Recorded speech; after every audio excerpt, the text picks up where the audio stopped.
तरुण पिढी ही मध्यभागी आहे, सेंटरला आहे. मागे आणि पुढे पुढे यंग जनरेशन आहे, पुढल्या जनरेशन पुढे आहे आणि मागे मागली जनरेशन आहे. आणि या दोन्ही जनरेशनच्या मध्ये ही युवा पिढी म्हणजे यंग जनरेशन असते. त्याचे परिणाम दोन्ही बाजूला होतात, प्रौढ लोकांवर होतात आणि येणाऱ्या यंग जनरेशन्सवर पुन्हा होतात. आणि म्हणून युवा पिढीचं फार महत्त्वाचं स्थान आहे जीवनामध्ये, की युवा पिढी जर सुधारली तर संबंध राष्ट्र सुधारायला वेळ लागत नाही, आणि ती जर बिघडली तर राष्ट्राचा नाश व्हायला वेळ लागत नाही. आणि म्हणून तरुणांना मार्गदर्शन व्हावं अशी माझी पण इच्छा आहे. आणि त्या दृष्टीने मी आतापर्यंत 2 दिवस मार्गदर्शन करण्याचा प्रयत्न केला. पहिली गोष्ट तरुणांनी लक्षात ठेवली पाहिजे, ते मी 2 दिवस सांगतोय, पुन्हा सांगतो, की आपल्याला फक्त 2 हात आहेत या भ्रमात राहू नका. आपल्याला 6 हात आहेत. 2 हे दिसतात ते हात, बहिर्मन आणि अंतर्मन 4 हात, आणि दिव्य जाणीव आणि दिव्य नेणीव म्हणजे डिवाइन कॉन्शियसनेस आणि डिवाइन इंट्युएशन मिळून 6 हात आपल्याला आहे. या 6 हातापैकी आपण जे 4 हात आहेत न दिसणारे, त्याचा आपण कधी विचारच करत नाही. बहिर्मन, अंतर्मन, दिव्य जाणीव आणि दिव्य नेणीव याचा आपण कधी विचारच करत नाही. ते आपल्या ध्यानात येत नाही, स्मरणात येत नाही, लक्षात येत नाही. आणि त्याचा परिणाम असा होतो की आपण जीवन जगत असताना फक्त या 2 हातांनी जीवन जगतो, आणि ते अत्यंत अपुरं असतं. अत्यंत अपुरं असतं. आता या 2 हातापैकी तुम्ही एकाच हात किंवा याच हाताने जर तुम्ही काम करायचं ठरवलं तर तुम्हाला किती लिमिटेशन्स येतील, किती अडचणी येतील. मग आता 6 हात आपल्याला असताना जर आपण 2च हातांनी काम करायला लागलो, जीवन जगायला लागलो, तर आपण जीवनामध्ये यशस्वी व्हायला पाहिजे, पण होणार नाही. आणि म्हणून याच्यासाठी मी काल असं सांगितलं की डिवाइन इंट्युशन आणि डिवाइन कॉन्शियसनेस हे जे आपले हात आहेत त्याचा विचार सध्या करूया नको, कारण ती फार लांबची गोष्ट आहे. पण बहिर्मन आणि अंतर्मन याचा आपल्या जीवनाशी डायरेक्ट संबंध आहे, डायरेक्ट. आणि हा डायरेक्ट संबंध असून सुद्धा त्याच्याबद्दल आपल्याला जे प्रचंड अज्ञान आहे ते मानवजातीच्या दुःखाला, संकटांना, समस्यांना, अडचणींना कारणीभूत ठरतं. हे आपल्या ध्यानात आलं पाहिजे. म्हणून बहिर्मन आणि अंतर्मन यांचं आपल्या जीवनामध्ये किती महत्त्व आहे, की आपल्या जीवनाचं जे वस्त्र आहे ते बहिर्मन आणि अंतर्मन हे विणत असतं. आपल्या जीवनाचे शिल्पकार आपण आहोत असं आम्ही ज्याला सांगतो, त्याचं कारण हे आहे की बहिर्मन आणि अंतर्मन हे आपल्या जीवनाचं वस्त्र विणत असतात. जशा या बायका स्वेटर विणतात, त्या स्वेटर विणताना 2 सुया घेतात, मध्ये लोकर जोडतात, आणि मग एक उभा टाका एक आडवा टाका असं उभं आणि आडवं टाके टाकीत टाकीत ते स्वेटर त्यांचा तयार होतो. तसं आपल्या जीवनामध्ये बहिर्मन आणि अंतर्मन हे 2 सुया आहेत.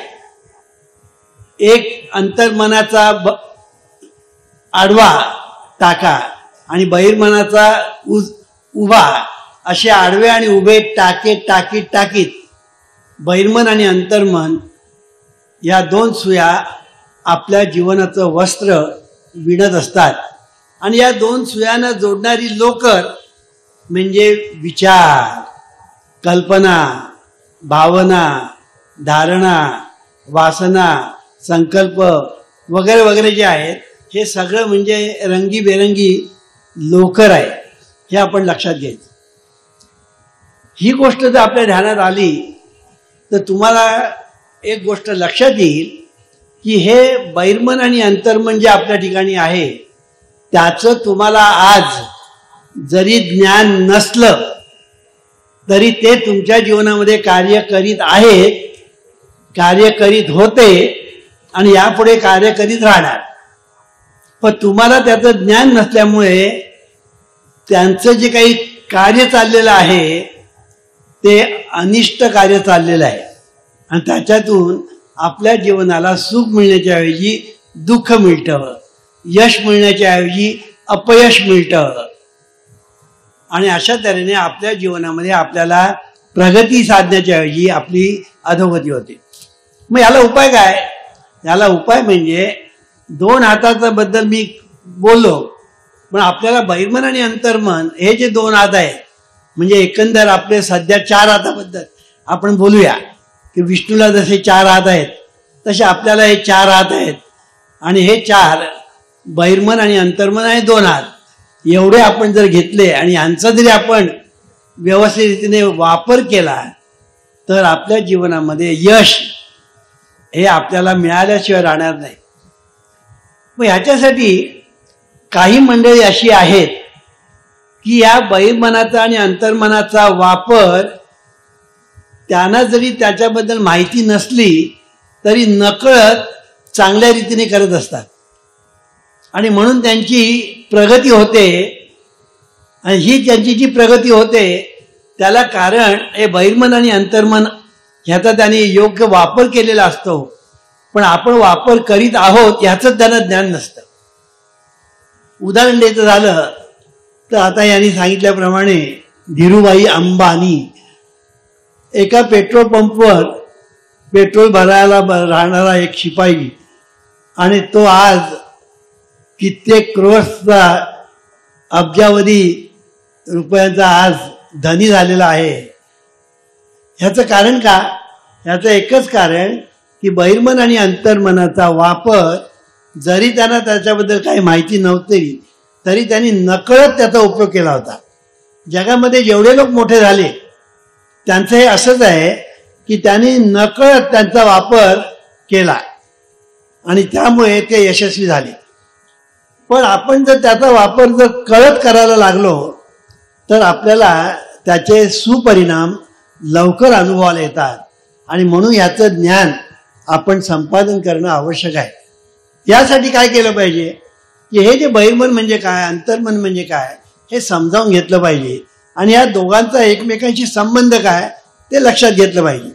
बहिर्मन म्हणजे आपण कॉन्शियसली जे काही करतो, विचार, उच्चार, आचार ते सगळं बहिर्मनाकडून होतं आणि जे काही आपण आपल्या नकळत करत असतो ते सगळं अंतर्मनाकडून होत असतं. आता तुम्ही माझं प्रवचन ऐकतात हे तुम्ही कॉन्शियसली ऐकतात, याच्या उलट तुमचा श्वासोश्वास जो चाललेला आहे तो सबकॉन्शियसली चाललेला आहे. म्हणजे ऐकण्याचं काम कॉन्शियस माइंड करत आहे आणि श्वासोश्वास जो चाललेला आहे ते कार्य सबकॉन्शियस माइंडकडून चाललेलं आहे. अशा तऱ्हेने आपलं जीवन चाललंय की आपण बऱ्याचशा गोष्टी बहिर्मनाने आणि बऱ्याचशा गोष्टी अंतर्मनाने करत असतो आणि म्हणून बहिर्मन आणि अंतर्मन यांचा ज्या वेळेला सुसंवाद होतो तेव्हा जीवनामध्ये संगीत निर्माण होतं आणि जेव्हा या दोन बहिर्मन आणि अंतर्मन याच्यामध्ये वितंडवाद सुरू होतो तेव्हा आपल्या जीवनामध्ये साडेसाती निर्माण होते. म्हणून संगीत निर्माण करायचं जीवनात का जीवनामध्ये साडेसातीला आमंत्रण द्यायचं हे तुझ्या हातात आहे. म्हणून तूच आहेस तुझ्या जीवनाचा शिल्पकार.